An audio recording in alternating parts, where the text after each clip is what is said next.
सुरासुरा सेवित पाद पंकजा करे विराजत कमनीय पुस्तका विधेश्च पत्नी कमलासन प्रिया सरस्वती नृत्यतु वाची में सदा. Namaste to all of you. At the outset, I would like to congratulate the Department of Sanskrit, University of Mumbai, for completing glorious 60 years. And I pray that this department continues to disseminate the knowledge of Sanskrit and Indic studies to the generations to come. And now, let us go towards the topic. So today, the topic of my talk is the science of Varnas. I shall share some material with you. So, the Varna system that India has developed, this is one very important knowledge system that has developed in India, the way the Sanskrit sounds are to be pronounced. So to start the topic on a lighter note, here is a small list of some common pronouncing errors that we come across. So there is this very famous song, Sawan Ka Mahina Pavan Kare Sor. The actress actually recites it correctly, but she was again made to change, and she was made to recite sore instead of shore. So shore was the correct, the more correct pronunciation. So actually in local languages, even sore is not wrong, but then there is this shift from sure to sir that we can observe here.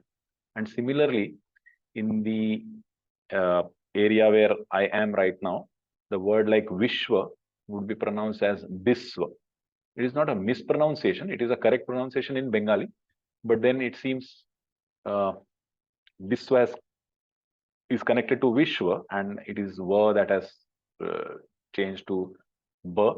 In fact, in Bengali Varnamala, in Bengali alphabets, there is no separate character for Va.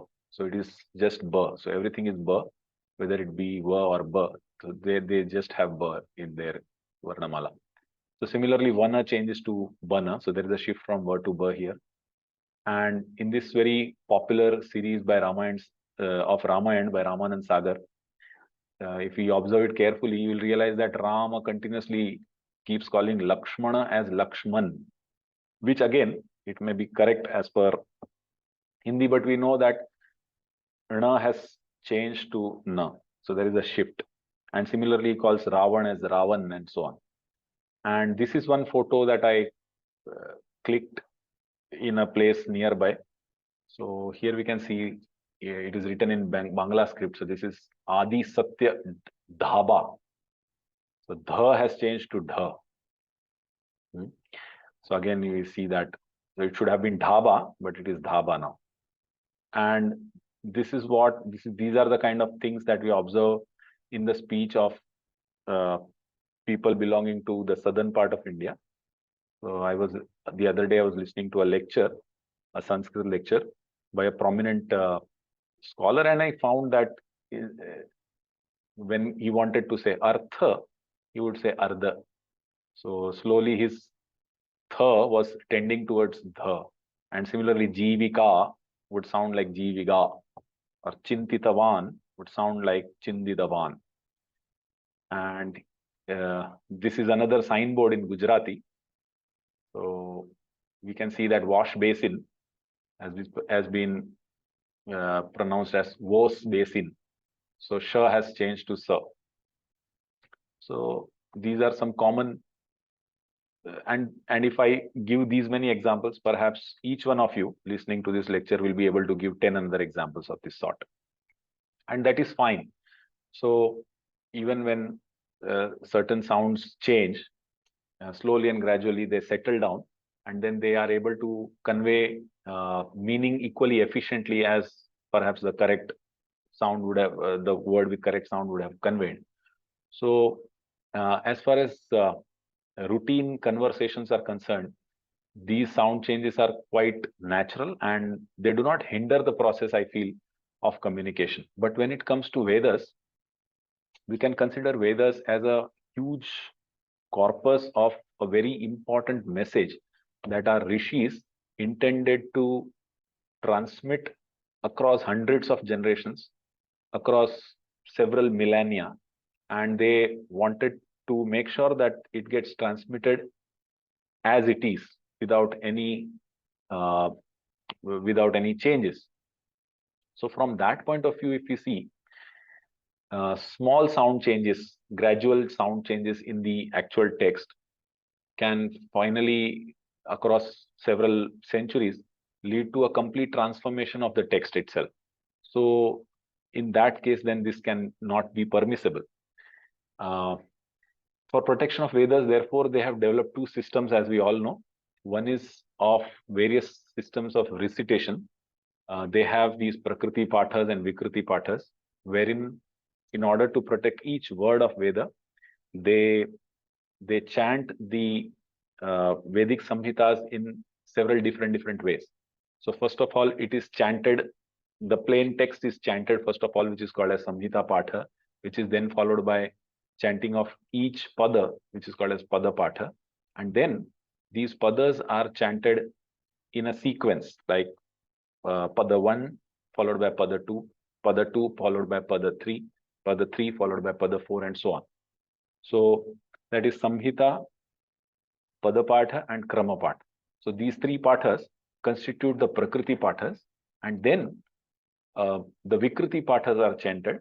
So there are 8 Vikriti pathas, and these Vikriti pathas are nothing but chanting of these padas in various different combinations. It is quite a complex process, and uh, this tradition is a live tradition, and since the time immortal, we know that the Veda parties have been chanting these Vedas and doing these exercises very rigorously, and it still continues. It still continues. And the reason, of course, is to make sure that each and every word of the Vedic corpus is protected. And this system had we see that it has succeeded to at least transforming this Vedic knowledge in an intact manner, at least from the time it would have, from its initiation till, or from the inception till at least today. And we hope that it continues. The another system that they have developed for the protection of Vedas is the system of 6 Vedangas, or 6 ancillary disciplines, 6 supportive disciplines that will make sure that the Vedic corpus gets transferred in an intact manner, plus it also remains interpretable to the generations to come. So out of these 6 Vedangas, one fully dedicated Vedanga is there. It is dedicated to the art of pronunciation. And that Vedanga is Shiksha, and it is the first one of all the Vedangas, and it is also perhaps the most important one. It is also the oldest one. It is very crucial also. Just as I was discussing a few minutes back, so Vedas have remained in oral tradition for a very long time, and it was only later when they got a written form, and the oral tradition also still continues, and the oral tradition is also a very rigorous tradition. So for all those who want to be a part of this tradition, they are given this training in Shiksha. So this is the training about pronouncing each sound correctly. So this Vedanga Shiksha finds its roots in the Rigveda itself. So the Sukta 10:125 is Vagambruni Sukta, or it is also called as Vak Sukta. Is dedicated to the discussion about Vak. The Devata of that Sukta is Vak itself. And then the earliest description of Sanskrit phonetics can be found in Taittiriya Upanishad, which date back to at least 1 millennium BC. And there we find these lines: Varnaha, Swaraha, Matra, Balam, Sama, Santanaha, Ityukta Shiksha Dhyaya. So these are all different aspects of pronunciation that were being thought about right in 1 millennium BC. So that is how old this tradition of science of sounds is.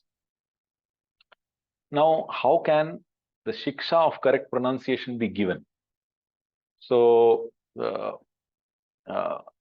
I would like to share a video here, wherein there is one Hindi language teacher. It is actually from a sitcom which was being telecast around 1993. It was called as Zaban Sambhal Ke. So since it is related to Zaban, that is why it is a little relevant to us. So I would like to share it, and here we see how the teacher is trying to teach the correct pronunciation to his students. Just a minute. Yeah. So this is the very first episode of that series, which is called as Zaban Sambhal Ke, and this Pankaj Kapoor had enacted the teacher, Hindi teacher in this series. And in the very first class, he is interacting with his students and trying to know them better.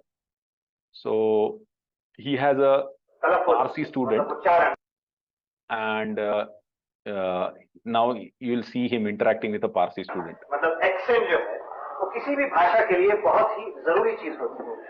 जैसे कि कहाँ जा रहा है, इसको भोपाल का आदमी कहेगा कहाँ जा रही है, मद्रास का आदमी कहेगा किधर जाता जी, हरियाणा का आदमी कहेगा कहाँ जाता है। In my opinion accent is the soul of the language.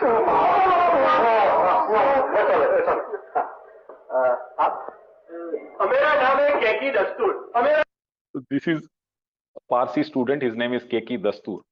Now he is introducing himself to the teacher. एक छोटा सा डंडा है, नट क्रूज एंड बुल्स का डंडा। लेकिन आपके धंधे में हिंदी जानने की क्या जरूरत पड़ गई? अरे पर हमको गजल गाने का शौक है ना, वो मेरा फिगर पता नहीं ना, उसका माफिक जरा मुझलाया फरमाइए। मुझलाया फरमाइए नहीं, मुलाहिजा फरमाइए। Oh thank you. जो नींद आती तो ख्वाब आता, आता नहीं आता। Yeah.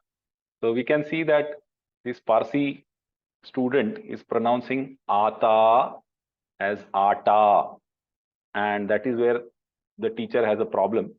And let us see how he is trying to solve it. आता, मुझे आटे का शायरी में कोई ताल्लुक नहीं है। आता, आता, ता, ता, ता, ता, ता, ता, हो, ये टाटा से आगे सोच ही नहीं सकते। So we see here that there is a lot of confusion. The teacher is actually demonstrating how ta is to be pronounced, and that Parsi student is not able to understand, and every time he is corrected, he again repeats the same pronunciation of ta.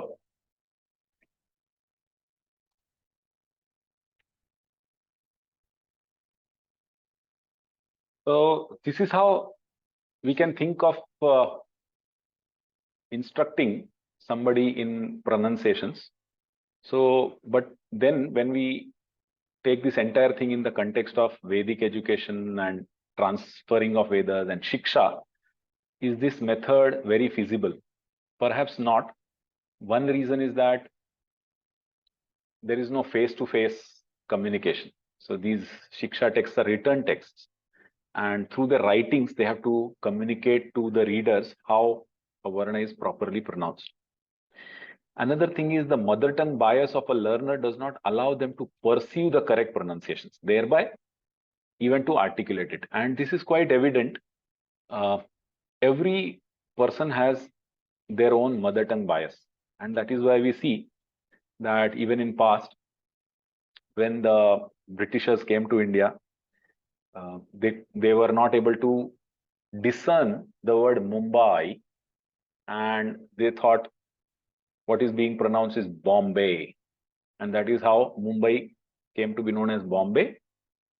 And then few Hindi speakers further changed it to Bombay.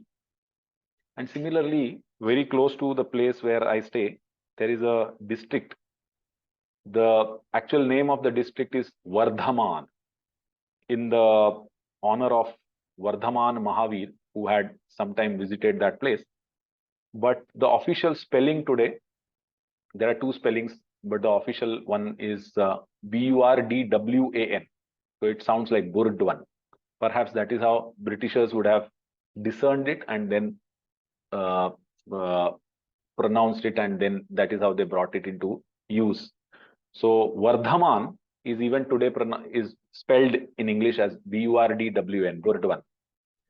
So since this is how this uh, learner bias comes into play, it is difficult to teach correct pronunciation in the way we saw this Hindi teacher teaching it to the Parsi student. And so we have to head towards description of sounds. So how can we describe sounds? So we create, the Shiksha text creates several categories. One of those categories is Uchcharana Sthana. So these are the Uchcharana Sthanas: Kantha, Talu, Murdha, Danta, Oshthav. So one is Uchcharana Sthana. The other category is Yatna, or the effort. So there are two Yatnas. One is Abhyantar Yatna and the other one is Bahya Yatna.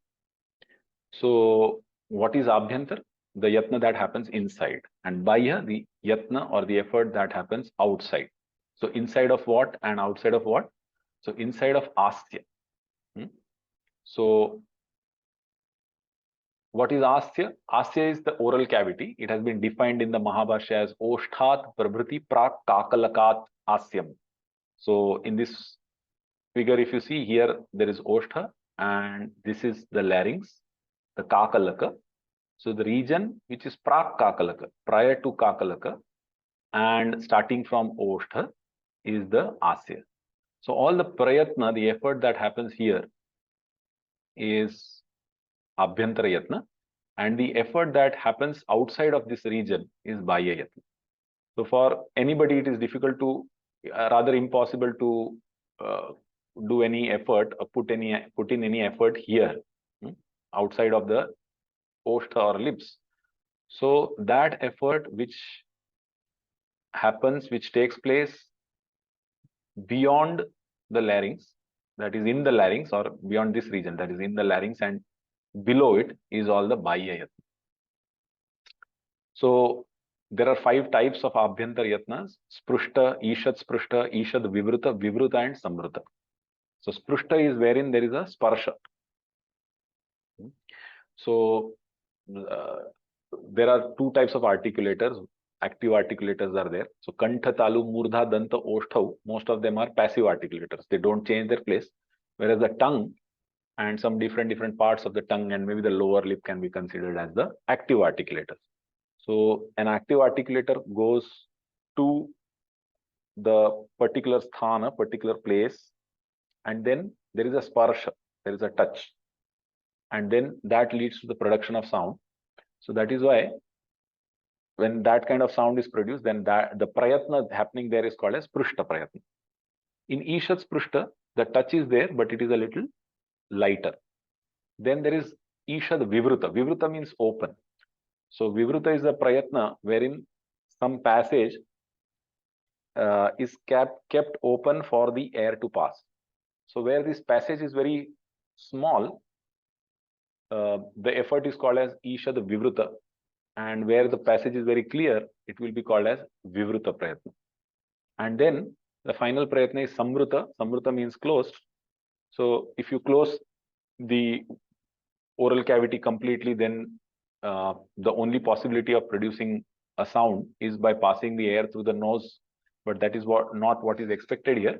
So Samruta means only keeping the oral cavity, the vocal tract open to that level wherein minimum space for passing the air is kept open. Okay, so only a sound, the sound of is samruta in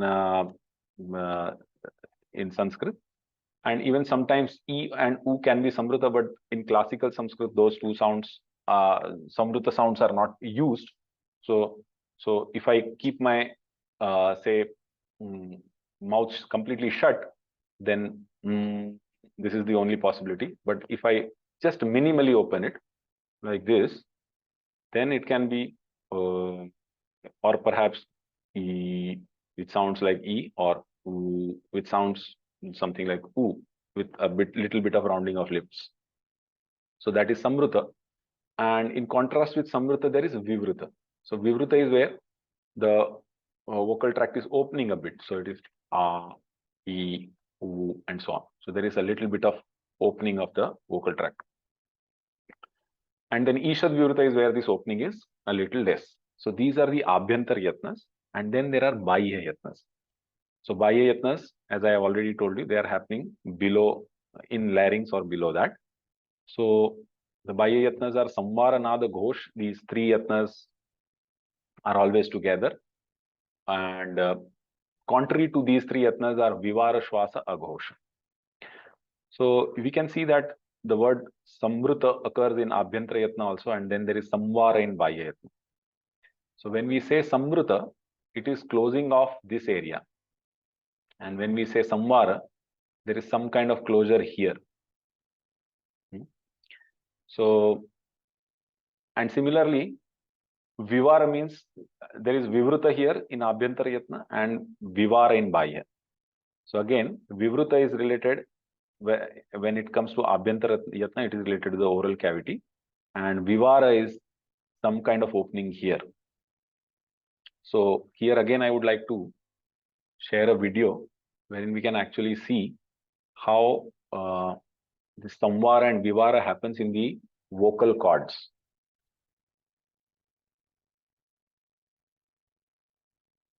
So this is a video stroboscopy of the vocal tract, and here we see this part is the vocal cords here.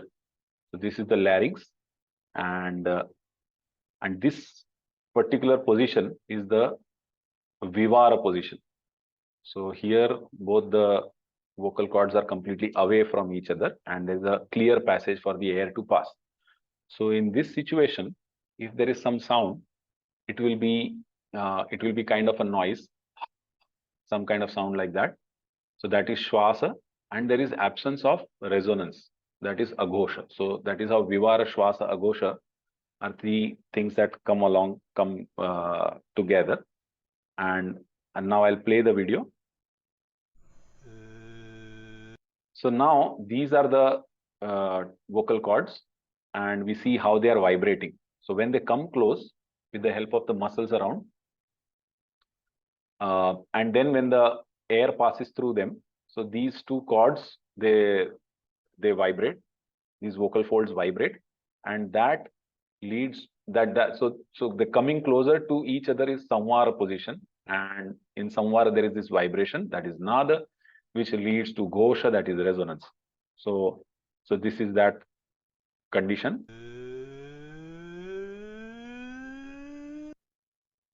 And we see that the speaker is slowly taking higher pitch. He is doing so by stretching these vocal cords. Yeah. So again, yeah. So we can see that at some point the two vocal cords are going away from each other. That is the Vivara position. And the other one where the cords are together and the air is flowing and these cords are vibrating is the Samvara position.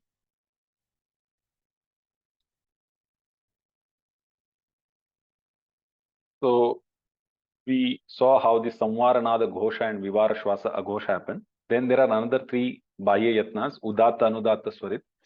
This is about the pitch, the high pitch, lower pitch, and falling pitch, wherein we start with Udatta and end with Anudatta. So, like for example, would be Udatta and would be Anudatta. So, Udatta, Anudatta. And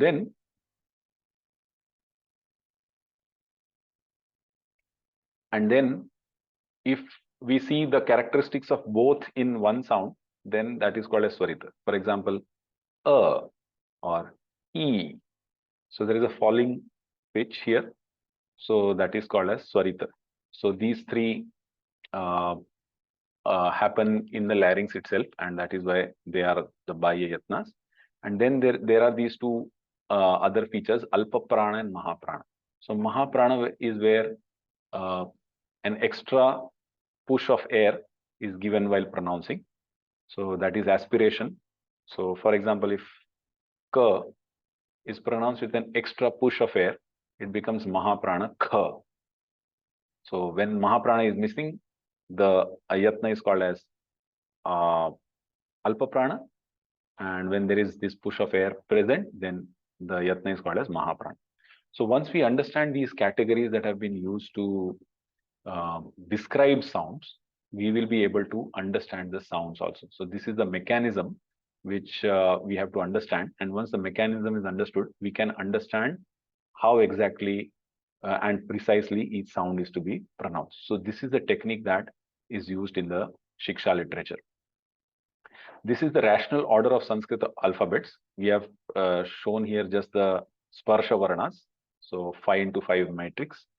And so Varnamala was established, it seems, around 600 BC.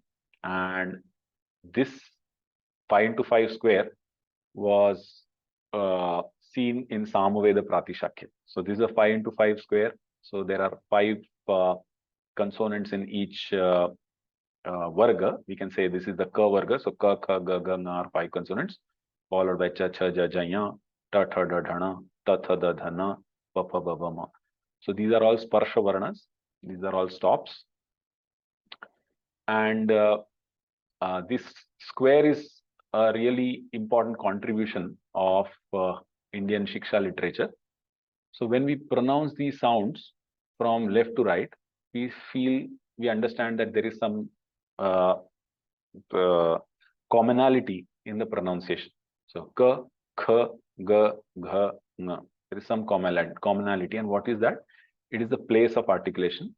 All these sounds are articulated from these are all velar sounds. So Kanthya. So Kantha is the sound of articulation of all these sounds. Similarly, Cha, Cha, Ja, Jha, Nya are Talavya. Ta, Tha, Da, Dhana are Murdhanya. Ta, Tha, Da, Dhana are all Dantya sounds. And Pa, Pha, Ba, Bha, Ma are bilabial sounds, Oshtya. So that is why we see that kind of thread of commonality in the pronunciation when we pronounce these sounds from left to right. But if we pronounce them from top to bottom also, then again some kind of thread of commonality can be observed. So if I read it like this, Ka, Cha, Ta, Ta, Pa, Kha, Cha, Tha, Tha, Pa, Ga, Ja, Da, Da, Ba, Gha, Jha, Dha, Dha, Bha, Nga, Yana, Nama. Again, there is some thread of commonality. And what is that commonality? These all sounds from the point of view of Abhyantar Yatna are all Sprushta. So when we take a look at Bahya Yatna, we realize that the Bahya Yatna of all these sounds is one and the same.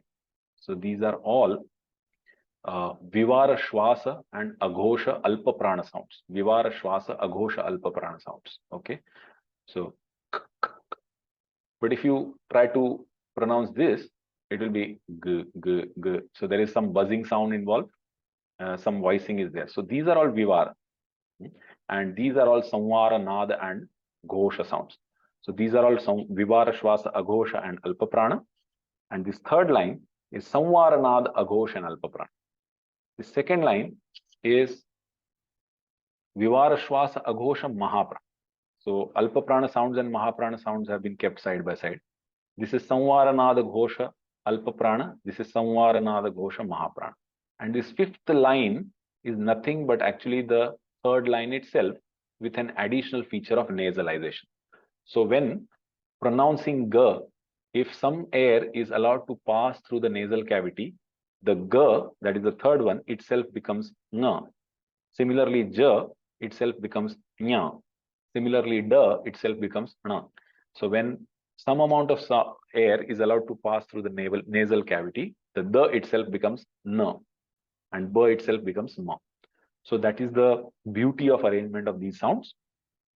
And in other way, it is K itself, which when aspirated, Mahapran ho jata hai uska, it becomes Kha. and it is ka itself, which when voiced becomes ga, and it is ka itself when two features are added, the voicing feature as well as the mahaprana feature, it becomes gha. So that is how it is. And when the same uh, pronunciation which has happened here in the kantha, if the same manner of pronunciation it happens in the talu, you have cha. If the same manner of pronunciation happens in kantha, it becomes ta, and so on. So that is the beauty of this square. And based on these various features that we discussed, this is how the Varnamala is formulated. So here there are all Abhyantar Yatnas, Sprushta Isha, Vivruta, Vivruta, and Samvruta. And this line is not much required right now. These are the Varnas here. And these are all the Bahya Yatnas. So the top to bottom classification is based on Bahya Yatnas, and left to right sequencing of sounds is based on the Uchcharan Sthanas. So this first line is all Alpa Prana Vivarashvasa Aghosha, and second line is Mahaprana Vivarashvasa Aghosha. Third line is Alpa Prana Samvaranada Ghosha, and the fourth line, which is fifth here, is Mahaprana Samvaranada Ghosha. And there is no actual difference between the third and the fifth line. So that is why they have been placed side by side here. The only difference is that here the nasalization is the additional feature. And so these are the Antasthas. They are also called as Ardhaswaras because there is a difference of Abhyantar Yatna here. All these are Sprushta sounds, whereas these are Ishat Sprushta sounds. So that is the difference. Otherwise, if you see, the Bahya Yatna features are exactly same as those of this third line. So we see that Yavarala are all Alpaprana, Samvara, Nada, and Ghosha. And even these Gajadadaba are Alpaprana, Samvara, Nada, and Ghosha. And that is why in many cases you will find that there is some confusion between Ya and Ja. The reason is that the Uchcharan Sthan is also the same. It is Talu for Ya as well as for Ja. And these Bahya Yatna features are also the same. So only difference is that the Abhyantar Yatna feature differs. So for Ja, the Abhyantar Yatna is for Sprushta, and for Ya, it is Ishat Sprushta. So the touch is light. So Ja itself becomes Ya when there is a gentle touch, gentler touch. So that is why we see that sometimes Yagya is pronounced as Jagya in some languages and in some dialects of Hindi as well. And then these Udatta Anudatta Swarita are the features of various vowels. All vowels are Vivara otherwise. They are all Vivruta. They are all Vivruta otherwise, except for A, which is Raswa Akaraha, which is Samvruta. So wherein the passage, the oral passage is opened only so much that some sound can be created. So that is the state of Samvruta. Samvruta Abhyantar Yatna. Now, when we see this table, we are also able to make some sense out of the various sound shifts that I was talking about in the beginning of this talk. So how does shora change to sor? So if you see this, the change is like this. Sha here has changed to sa. So you see so many features. The Abhyantar Yatna feature is Ishad Vivruta for Sha as well as for Sa. Also, the Bahya Yatna features are Mahapran, Vivara, Shwas, Aghosh for both of them. So the only point of difference is the Uchcharan Sthan. Sha is Talavya. The Uchcharan Sthan, the place of articulation is Talu. And for Sa, the place of articulation is Danta. And that is why there is this shift. So you'll never see a word like Shora being pronounced as Ghora or Dhora or something. Because those two sounds would differ drastically. Perhaps in all three parameters. In all three parameters, I mean Uchcharan Sthana, Abhyantara Yatna, and Bahya Yatna. And so the shift of ver to ba, I've shown it here. So if you see, the only difference in va and ba is the difference of Uchcharana Sthana. Uchcharana Sthana as well as the Abhyantara Yatna. So if you look at the Bahya Yatna, ba is Alpa Prana Samvaranada Ghosh and va is also Alpa Prana Samvaranada Ghosh. So two features differ here. The first one is Uchcharana Sthana and the other one is Abhyantara Yatna. So Abhyantara Yatna for ba is, it's a proper stop and va is Ishat Sprushta. So va is nothing but ba itself with Ishat Sparsha, a little gentle touch. So ba, va, ba, va. It is almost same. Both are bilabial. We have a labiodental variety wherein the lower teeth touch the upper teeth and the touch is gentle. So that variety is actually more more used, more correct in classical Sanskrit. So ba happens with two lips, but va happens with the lower series of teeth and the upper lip. But there is this other va variety is also there, and both are actually interchangeable in Sanskrit. In some languages, like in Angrezi, we have various words which start with W. So where, what, when, etc. So those are bilabial, and the words that start with V, like very, etc., very or victory, etc., are labiodental. So that is how you see those two sounds are quite close.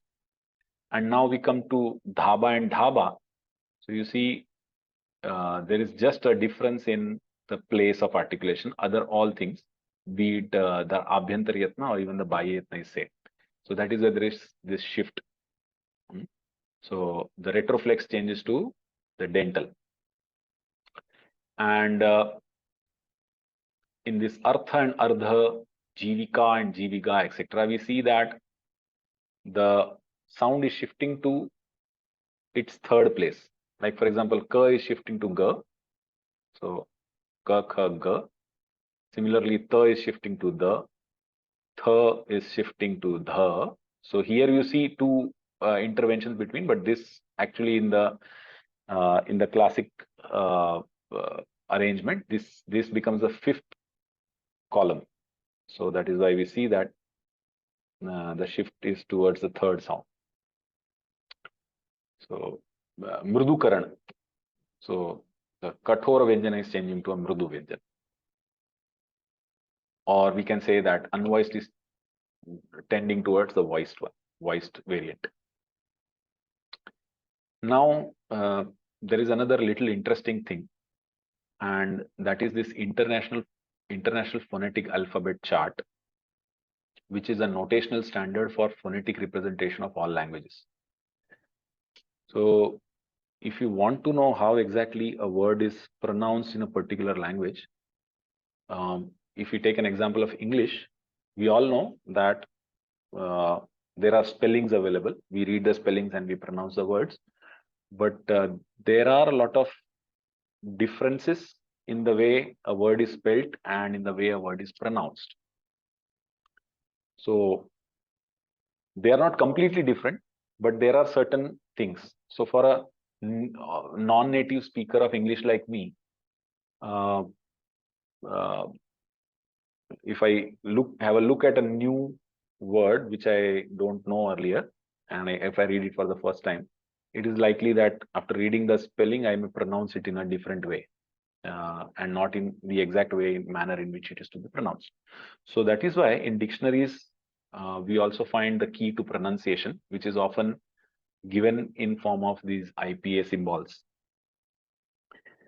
So in IPA, actually what they do is they just observe the way a particular word or a sentence sounds, and then they do a phonetic transcription in exact manner without caring about what exactly the spelling of the word is or how it is represented in script in a particular language.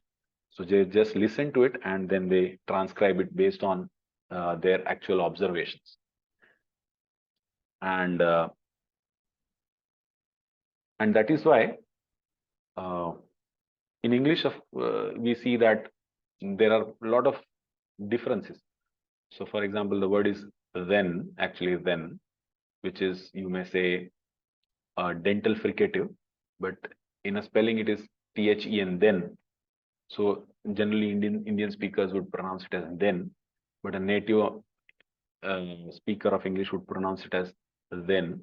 And that is how it will be transcribed. So while transcribing, there is a alphabet, there is a symbol available for a dental fricative. So that is the symbol that will represent that sound, because phonetic transcription is completely based on the actual observations. So this IPA is kind of an alphabet which is prepared to fit all different languages, the various phonemes that are found in all different languages, and it keeps updating as and when new observations are made, but the categories are fixed. So this is maintained by the International Phonetic Association, and if we have a look into the history of this, it was in 1886 that a few language teachers in Paris formed a group which they call as the Phonetic Teachers Association, FTA, and the objective of that association was to help children acquire realistic pronunciations of foreign languages. This FTA was later converted to IPA in 1997, and this group was led by Paul Passy, who belonged to a very good family. His father was also a Nobel Peace Prize winner, and he was very much interested in languages. And for quite a long time in his life, he was teaching English and German languages. So, and he knew several languages. He knew English, he knew German, he knew Italian, he knew Gothic Latin, and he had also learned Sanskrit. This is how the IPA chart looks, and when you have a look at it, it is almost like the matrix that we just saw here. So with some differences and some more added details. So if you look at this from left to right, it is place of articulation, and from top to bottom, it is manner of articulation. What happens in IPA chart is the place of articulation is here upwards, and here there is manner of articulation. So in this column, you see all the bilabials. Okay, so here this is bilabial plosive or bilabial stop like p, and then a voiced version b. So Sanskrit Varnamala mein p will be followed by p, and then there will be b.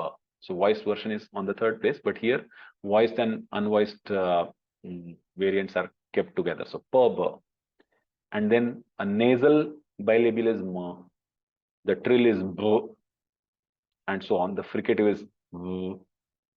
Okay, so that is how it is. And then there are labiodentals, and then the dentals, because this is devised to fit all the sounds that can be found in different languages of the world. And then we have alveolar, retroflex, the palatals are there, velars are there. So we have k and g here. Okay, and then there are more details to this. So we have uvulars also, we have pharyngeals and glottals also. So this is a little extended version, but it looks as if it has been devised on the same model, wherein you have an x-axis and a y-axis, and then all the dots in the plane can be described in terms of x and y. So similarly, here we have manner of classification, manner of articulation as one axis, and place of articulation as the second axis. So here there is manner, here there is place, and then there can be various sounds which can be somewhere plotted in this. So these are a few thoughts that I wanted to share with you, and So I would like to end here. And once again, I would like to thank the Department of Sanskrit, University of Mumbai, for giving me this chance to share my thoughts with all the listeners, learned listeners. Thank you so much. Dhanyavadaha. Anugrahitah asmi.